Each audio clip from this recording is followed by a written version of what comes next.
Good afternoon, everyone. I am Jim Vaughan from VCapital. I'd like to thank you all for attending our first live CEO interview. This is the first time we've done this, and we're looking forward to doing more if it's well received. Our company is committed to finding great companies with significant growth potential to help people grow their wealth for the future, and SentiAR is certainly one of those companies. Our format today will be more of an interview, informal chat between Berk Tas and myself, the CEO of SentiAR, rather than a formal presentation. They've had some very interesting developments in the last couple of months, and we're anxious to hear about it. So we'll go 35 to 40 minutes or so. And the purpose of the meeting is really to give you a deeper insight into the company and the team and a more intimate view of what they're doing. So we're very excited to have Berk here today. As a reminder, SentiAR, we started our relationship with them in December of 2019. They help medical professionals improve outcomes for patients by improving accuracy and treating them through SentiAR's patented Wearable Command Center platform. In the last 6 months, they've been gaining traction and had some significant developments, and we'll welcome Berk Tas here to tell us about it today. Thank you, Jim. Much appreciated for that intro, and thanks everybody for making time to catch up on our story and really significant developments, especially with the environment around us today. We appreciate you making time. Jim, I'll turn it back to you on the first thing that we should do, but perhaps I thought we would start with an intro, but what would you like? Yeah, I think for our audience, I'd like to cover, the top 4 updates since we last communicated. Basically, expansion, partnerships, FDA clearance, and interest from the marketplace. But perhaps since there are probably a few people on the call today that are seeing this for the first time, we can kind of start at the beginning and just give a capsule summary of what the company is about, how you go about solving this interesting problem.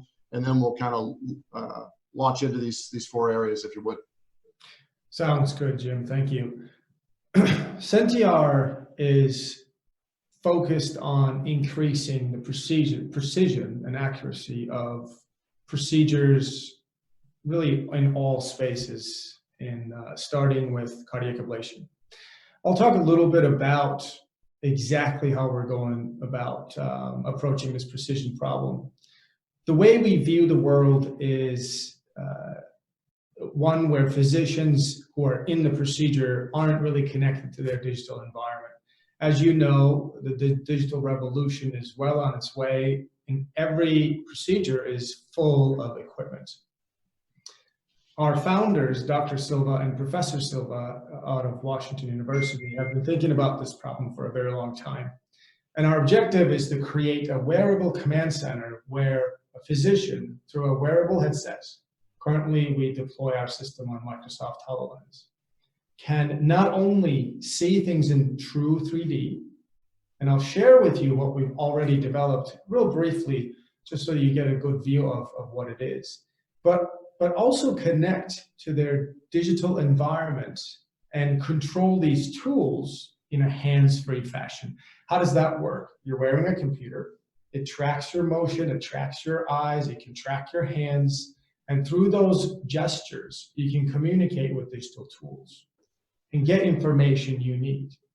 Perhaps you're navigating a tool. In our case, in our entry market for cardiac ablation, you're navigating a catheter inside the heart to eliminate a cardiac arrhythmia, which affects very, very, very many people globally. 6 million only in the US, so the numbers are gross. And we do 1 million of these procedures every year. So while you're navigating this catheter, perhaps you can see exactly in 3D where the catheter is, move around it, etc. And I'll show you that in a minute. But maybe you want to see other scenes, other screens. Maybe you want to plug your electrograms. Maybe you want to move that screen and bring your blood pressure. Let's move on to another procedure, maybe in an interventional radiology case. You'd like to see ultrasound. You'd like to see where your needle is while you're trying to do a biopsy inside that ultrasound machine. And maybe you don't want to have to use a huge piece of equipment that's sitting in one room. You want to be able to do that in a mobile fashion. So that's our objective, that's our mission, that's why SentiAR exists. And briefly, I'm going to share the video that allows us to see what SentiAR has developed. Some people, after seeing this video, ask me if it is aspirational. No, it's not. We've actually developed this product in our entry market of cardiac ablation, where catheters are fished in the heart and sources of arrhythmias are eliminated. It's been submitted for FDA last year, and we'll talk about some of our progress on that front. But what you're going to see here in this video, a physician, for the first time, right this moment, connected into their digital world. Their hands are on the catheter, but they're able to manipulate their environment through the use of their head. First, they place their interface somewhere in their workflow, comfortable to them. And once you've done that, now it's a true 3D hologram. In this particular demo, everything is static. In real use case, all the catheters will be moving. These are catheters. In that case, Berk, just to interrupt you for a second, in that case, that's an actual hologram of the patient's heart that he's working on. That is an actual hologram of the patient's heart, and it's updating in real time. As the physician is navigating within, it's updating with the different anatomy structures that they identify. Here's our patented way of manipulating, once again, through the use of your head. You can make minute adjustments to the model. You can select preset views, and you can share this model with other people that are wearing the same platform and carrying SentiAR system with them. You can bring it all the way into your personal space, and you can make some adjustments to the interface. And this picture here depicts the way SentiAR is creating and building the future. We're starting with the cardiac arrhythmia and cardiac ablation space, and as the procedures are evolving and as our platform is evolving, and expansion we're going to talk about briefly, we look to create a future that allows the physician to connect to their digital platform in an unprecedented way. So with that, Jim, I'll turn it back to you, and I'll stop sharing. I hope this gave people a good overview and a good reminder for those that have already been following us. Yeah, I think that's a great description. I mean, it always blows me away, the term that you use of being a wearable command center is never more evident than when you actually see it happen like that. I've actually, for the rest of the group, I've actually put that headset on and tried this, and it is really cool. It's fun stuff. So I can see where it has much more application beyond just cardiac ablation, and I want you to talk about that a little bit today. Why don't we start with the article that's about to be published? I know there's a prestigious journal where you're announcing this partnership with Abbott Labs. Can you kind of elaborate on that a little bit? Yes, of course. So for those of you that have been following us, you will remember this perhaps, but I'll just do a quick overview. We've put our product into clinical use. It was used across 16 patients. We've collected hundreds of navigation points and measured accuracy and compared the accuracy to the standard of care. Our objective was to assess, can physicians in fact be more accurate using a wearable command center, true 3D visualization, and having control over that visualization, as we just shared with you today. So this product I shared with you shown 50% improvement, and it's also shown reduction in physicians' communication load with their environment, verbal communication. Because once again, you're putting your command center in, now you have control over your digital tools. You don't need to ask somebody else. And in a typical situation, there would be 8 or 10 other people, and you're communicating with them and asking them for information otherwise, correct? That's right. In fact, what happens is, you know how in our demo, you've seen the physician move the model around? Right. You can't make any of those adjustments on your own. So you ask somebody. You're looking at a 2D screen to begin with, and you're saying, hey, move the right image to the left a little bit, not a little bit more, maybe go anterior, posterior, you know, whatever you're doing. And what we measured is they're sending 2 commands. We measured this actually during our study for every interaction, for every point they're navigating to. In a typical procedure, they might be going to 50, 100 different points. So this could really cut down on time on some of these procedures.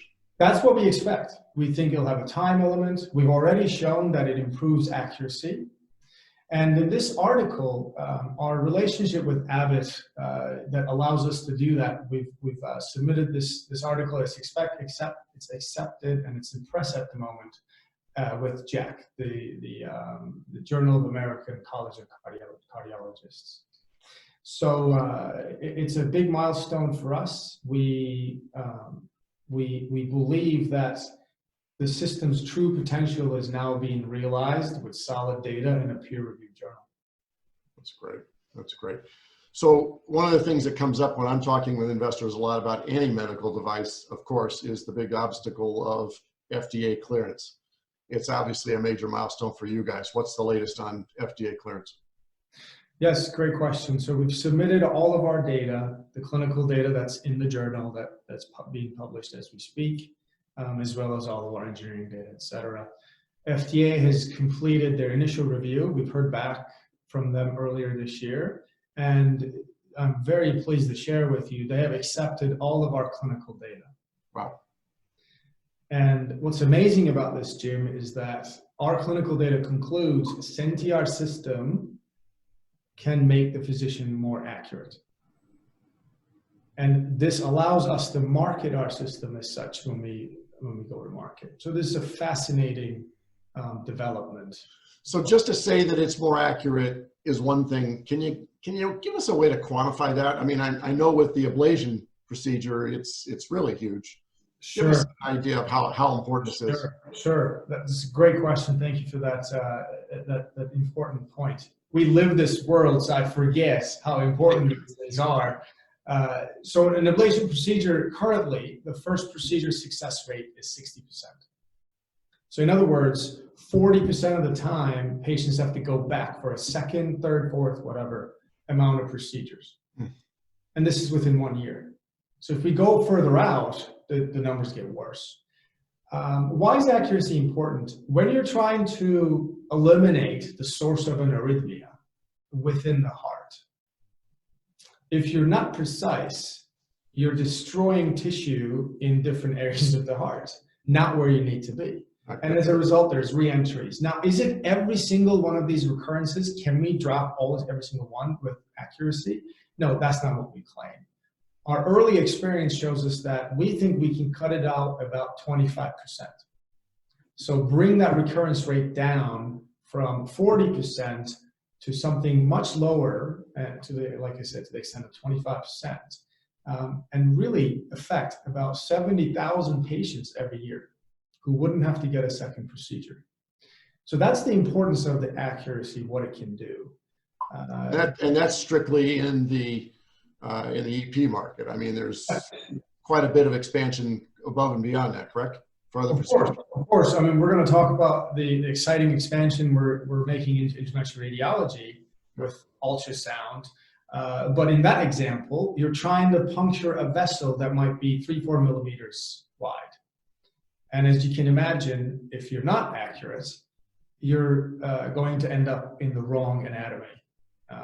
And we'll talk about that briefly, what that looks like in a minute. But yes, accuracy is a huge importance for almost all of these procedures. Very good. Yeah. So others who are interested, Abbott's obviously a big, well-known name. What's the rest? How's the rest of the market kind of reacting to the progress that you've made? Well, so FDA clearance now right around the corner. I was just going through our relationship with FDA. We're finishing out one final minute thing with them. Okay. Now that we've published our data, FDA clearance right around the corner. Obviously, not surprisingly, there's interest. It is. I would love to share everything about it, but it's confidential at the moment. But we're currently in negotiations for a commercial partnership, a collaboration with with one of the market leaders in the space, which is very exciting for us. A big development for SentiAR. Yeah, that should open up some new markets. Certainly, it allows us to get access to roughly 4,000 or 5,000 systems globally overnight, and depends on how we structure our relationship. There's many other benefits. I'm trying to be careful of what I can share in the middle of this important negotiation we're in, but it's a very exciting development. That's great. So the current environment that we're in is obviously challenging. How has the COVID pandemic affected your team, your progress, the timeline, the financing? Where are we as far as that goes? Sure. As you've alluded to, and everybody knows, with the times as they are, we've taken precautions as SentiAR to reduce our burn to make sure we have enough runway to accomplish what we need to accomplish. Our team is truly made up of warriors. We had no trouble adjusting our burn. What we've done is we've cut the executive pay at 20% to make sure that our runway is as long as possible, and we've eliminated all excess spending, as you can imagine that you do in these times. So we've taken swift action on that front, and our team is more motivated than ever. There's been absolutely zero concern issue about our future. We haven't lost anybody through all the changes. Yeah. In terms of the financing side, the big event here is this pending negotiation. Our board has guided us that as soon as the agreement is finalized, the valuation of the company will go to an inflection. And they've suggested that we will have to close this round and do a reevaluation of the offering, or perhaps hold off until some other date. So that put us on a bit of a clock. We think the potential timeline for the negotiation is somewhere between 30, 45 days from where we are today. Okay. To get to that collaboration. We're pretty far along, so that's why we think we're kind of at the final stages. Well, on top of that, I mean, you've got some real kind of expansion things that are going on, and I see I kind of skipped over that when we went to the presentation. So maybe you can talk a little bit about that and how that kind of plays in with this potential change in valuation here as we go along, because things are moving pretty fast. Certainly. So what we identified, Jim, and you've actually asked the question of COVID, and really this example amplified the problem that we identified associated with gaining access into the venous system. So what does that mean? When you're putting some catheter inside your jugular vein, someone has to actually find where it is, put a needle in there, and then put a catheter in there for whatever procedure. I know, Jim, you were saying you had one. I've actually had that. Yeah, I had a cardiac or a cardiac catheterization, and it actually went in through my neck, one in my neck, one my wrist, and the thought of someone missing that vein in my neck makes me a little queasy. I can tell you that right now. That's right. So we do a lot of these. We do, in the U.S. alone, 5 million of these in the ICU alone, in the critical care unit. And why is this relevant right now? Well, as you may know very well, a lot of the COVID patients that end up in the hospital are in critical care. And 50% of patients that end up in critical care do get some sort of access. And what can go wrong with this? About 1 in 20, 1 in 10, they completely miss the artery or overshoot. And we heard a case from a physician that we've been speaking to where he had to respond to an emergency where someone overshot the artery and ended up in the thoracic cavity. So inside your chest, there is a catheter where it should be inside the vein. And this happens while you're trying to gain access. And there's other complications. The data out there shows us that if you're not using ultrasound, so the image guidance really helps in this case. If you're not using ultrasound, there's about 20% complication rate at the time of gaining access. Ultrasound can drop that drastically. And I imagine there's a lot less skilled people kind of doing this as the hospitals are becoming overwhelmed. Exactly. So what's going on right now, because there's such pressure in the healthcare system from many angles, the specialists who do this day in and day out, read ultrasound, are needed for other procedures. Hospitals need to care for elective cases that have been put on hold for 2-3 months. And the critical care units are slammed. They're all busy across the country, across the world. So physician extenders who are not trained in doing these procedures are being asked to do that. And what SentiAR has done is we've currently developed our first prototype, and we're well on our way into moving forward, is integrating ultrasound along with tracking the needle all on the headset, where instead of looking away somewhere else, trying to read the ultrasound, you can't see your needle is here, your ultrasound is over there, and you don't do this on a day-to-day basis. You're not skilled, you're not trained, perhaps. Right. What our promise here is introducing our magic of integrating different components, co-registering the tracking, and giving it to you in a true 3D fashion, where when you put the headset on, you grab an ultrasound probe, and you can see where your needle is, you can see where the vessel is, and simplify that so that it's far more accessible, it's cheaper, reduce the complications, really allow the healthcare system to dedicate their specialist resources for the tasks that they need to do and not overwhelm them. That's the promise we're making right now, and it's a pretty exciting development. Physicians are very excited about it, the ones we speak to. Well, it's a nice addition with what's going on, and it certainly expands the potential markets for you. It seems like, you know, with each one of these venture investments that we make at VCapital, along the life cycle of the investment, there is kind of this point where we say, man, this is really getting exciting. Our company, Intensity Therapeutics, you're familiar with, we're kind of at that point. It's early in the process for you, but it seems like things are really lining up nicely. What keeps you up at night? What's the thing that you worry about the most? What makes you break out in hives? Oh, well, as we always say, we're building the future, Yep. right? We've traveled to the future, and we've seen how procedures are done, how physicians communicate with their digital tool, how they communicate with each other. Now, COVID is very here and now, and we see that, right? This remote communication aspect. We haven't even gotten into that in this case.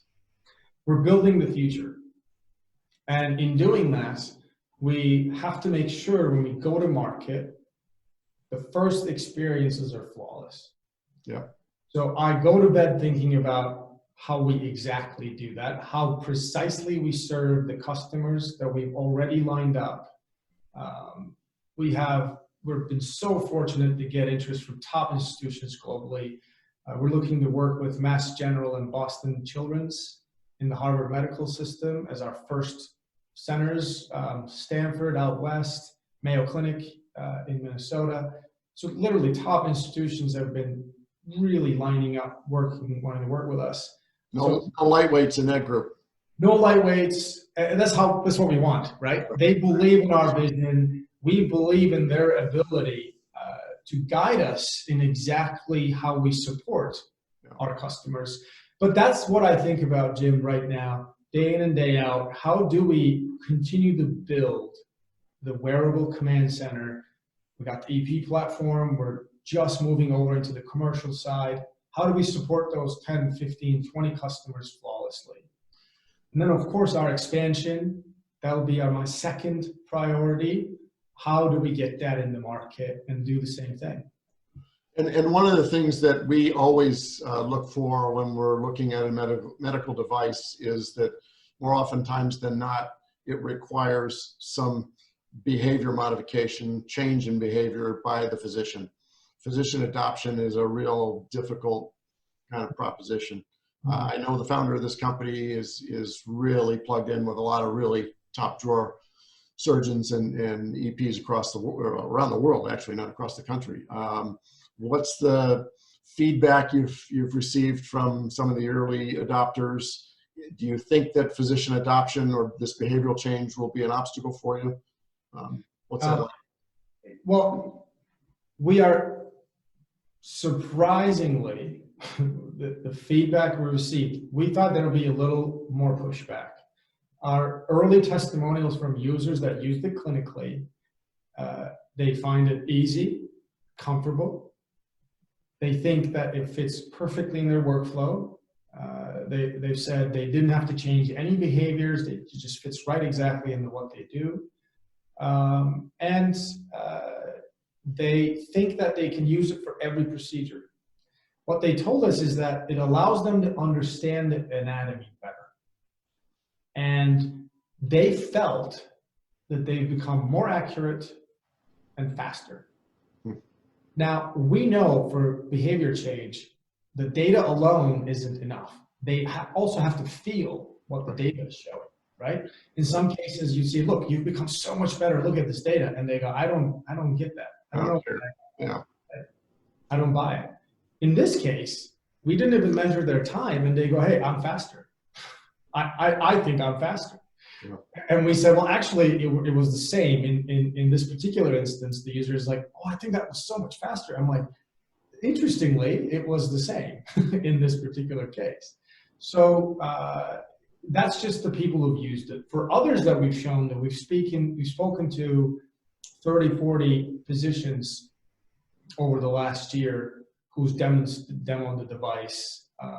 The comments we hear are some of the very top end physicians we've spoken to. They're like, look, you're providing us a new tool, and we're talking about the 3D visualization, all that. What else is possible with this, right? Right. One person from Florida told me, he said, he put it on and he played around with it for 20 minutes. He's like, gives it back to me. He says, do you guys know what you've done? And that was his exact comment. He's like, when can you come over? My whole partnership group, this is the kind of problem we want to solve. We have many new training physicians. We want to bring them into the procedure. We want them to be more comfortable, more effective, do more cases faster. And they believe this is going to allow them to do that. So we're very bullish about it, mainly led by our customers. They're very excited about it. I imagine with the huge emphasis and shift towards data, also that just the data alone that you're creating with this new type of device is be very valuable for the company as well. Very much so. And that's another great point, Jim, is currently the data isn't really accumulated anywhere for physicians to analyze appropriately. It sits in the operating room. And we already have our first prototype of our cloud system where we will be aggregating data. And these are additional services we look to build on our initial relationship and our value proposition. Absolutely, data is a huge component of this. Yeah. So rather than a product, it's much more of a platform. And that's one of the things that we really liked about it in the first place. So I'm glad to see things are moving along. Anything else you'd like to add today? No, honestly, Jim, I think the one key point you've made, and we think about this time and time again, it's a platform technology. SentiAR is developing world's first wearable command center, and we started with world's first cardiac ablation guidance with a holographic interface. So we're doing a lot of world's first. We got the customers on our side. It's really an exciting time. Yeah. One thing I know I forgot to ask you too was what kind of problems have users encountered? Is there anything that's come up along the way that somebody said, hey, you didn't tell me about this or whatever? Yeah, so really the only negative experiences we've observed is a physician may put it on, use it for an hour and a half and 2 hours in the case, and they say, you know, it'll be nice if it was lighter, right? It would be nice if it was lighter. And then we ask them, you know, well, like, do you think you'd use it for every procedure? Oh, absolutely. Right. So I think there's room for improvement. Food's no good in here, and there's not enough of it. Right. So I think the main question the physicians have is, in general, like, can I wear this for 2 hours at a time?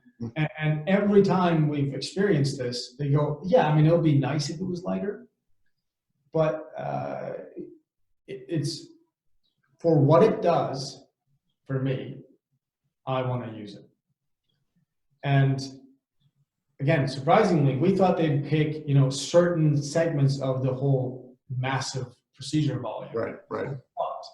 And our early comments right now, time and time again, they say, I would use it for everything because it just makes me better. That's what they tell us, right? Yeah. So aside from that, like the technical things, integration, they find the interface extremely intuitive. We were worried about that, right? Is it going to take too much time? Are they going to? User feedback on that is just unequivocally, this is super intuitive. I'm not worried about it at all. Just not a problem. Are they finding it visually comfortable? Like, are they having nausea or something like that? Didn't experience that at all. So we had some worries, and we've tested those with the users, and we got really great feedback on those issues. That's great.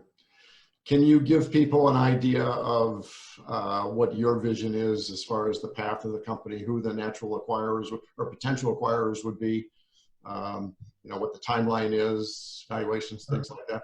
Of course, yeah. So we're in the middle of this raise with what we think, especially now with the good news that we're continuing to develop a very reasonable valuation. We anticipate with our market access ability that we're currently developing with multiple partnerships, we think that in the next 4 years, so by the end of 2023, there's a very credible pathway to an acquisition. With the expansion, we've also expanded the potential acquirers. So you're talking about all household names: Medtronic, Abbott, J&J, GE, Philips. I might be missing a few names in there. There's some Japanese companies who are in the imaging systems very heavily, and ultrasound manufacturers, Toshiba, Hitachi. So all of those companies, all US-based, and Philips, which is a Netherlands-based company, we're in communication with all of them at various stages. Boston Scientific. So with our expansion, our exit value could be also multipled as well. We've anticipated based on EP exits, and all EP exits that we've modeled our financials after has been pre-revenue. We will hit revenue very quickly here, so we'll already surpass that. They vary between 100 to 500 million exit. So if we say somewhere between 150 to 200 for us by the end of 2023, only based on EP. So when you think about our expansion, it's really a very credible pathway. If you have one of these partnerships, that could alter that landscape quite a bit. Exactly, and that's why we're so bullish about it, because we're at the very end of that.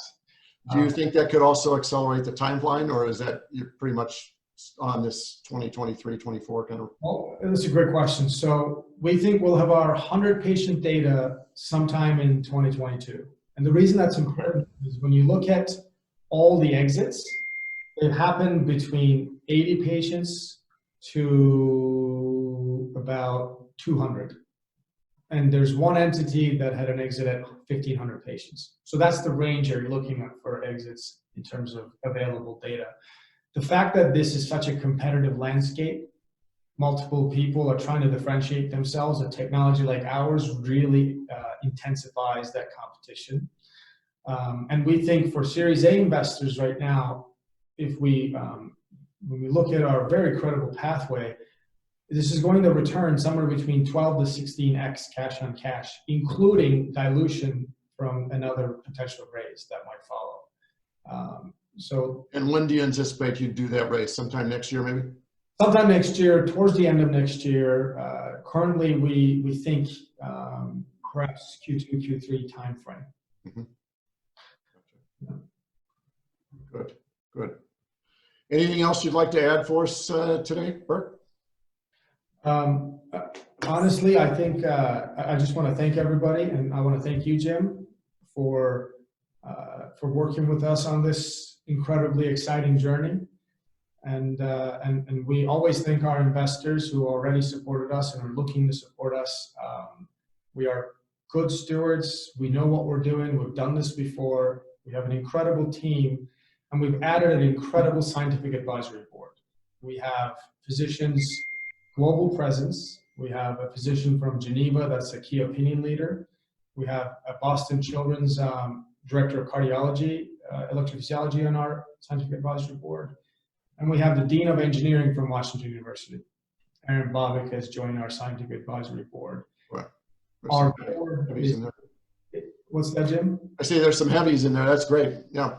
There's heavies, they're believers. And as you noticed in the scientific advisory board, it's not just EPs, because we're creating a platform. That's the best news yet.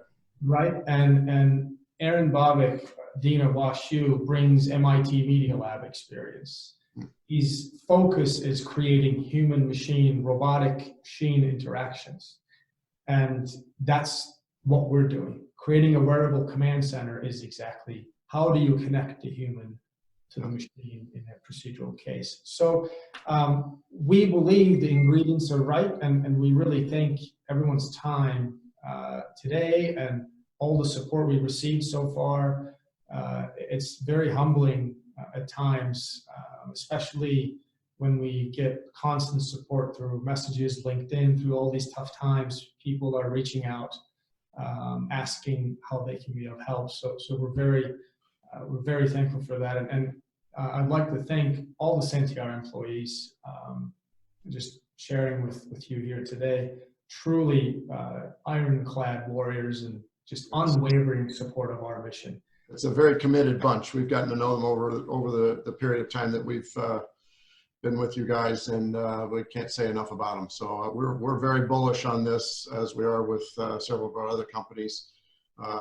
This, as Berk said, will be open for another 30 to 45 days, but it's going to move fairly quickly here, and I wouldn't be surprised if we're oversubscribed on this one. So if anyone has questions, Berk, I'd rather than a Q&A format in this particular call, I'd rather arrange to have either separate direct calls with you, or they can feed questions to us and we can get those answered. So in the next couple of days, we'll reach out to you with those questions. So if anyone in the group, we appreciate you coming today. If anyone has questions or would like follow-up commentary, please get a hold of Rich McMenamin or myself. You have our contact information. And we really, really appreciate you being on board, and we'd love to talk to you more about this or any of our other portfolio companies. So thanks for making this a success, and we look forward to more of these kind of interviews in the future. Thanks. Thanks, Thanks, Jim. Thanks, everybody. Look forward to following up. Take care.